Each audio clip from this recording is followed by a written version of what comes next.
গত 18 September Bangladesh cricket বোর্ডের সভাপতি জনাব মোহাম্মদ আমিনুল ইসলাম স্বাক্ষরিত একটি চিঠি, যে চিঠির মাধ্যমে তিনি বিভিন্ন জেলা ক্রীড়া সংস্থা থেকে ক্যাটাগরি এ কাউন্সিলর পদে যাদের ইতিপূর্বে তাদেরকে মনোনয়ন দেওয়া হয়েছিল সেগুলো বাতিলপূর্বক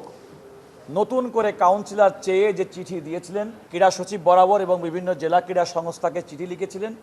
আমরা 4 জন কাউন্সিলর যারা বিভিন্ন জেলা থেকে ক্যাটাগরি এতে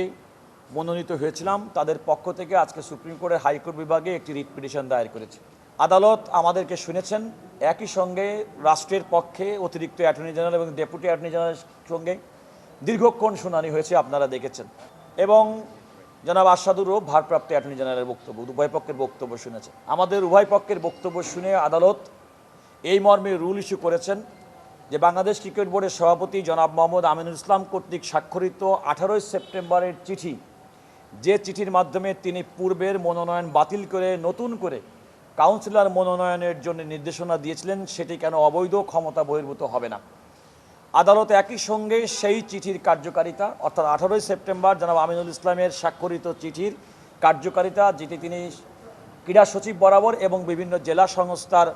সভাপতি বরাবর প্রকারান্তরে ডিসিকে উদ্দেশ্য করে লিখেছিলেন, সেটির কার্যকারিতা 15 দিনের জন্য স্থগিত করেছেন।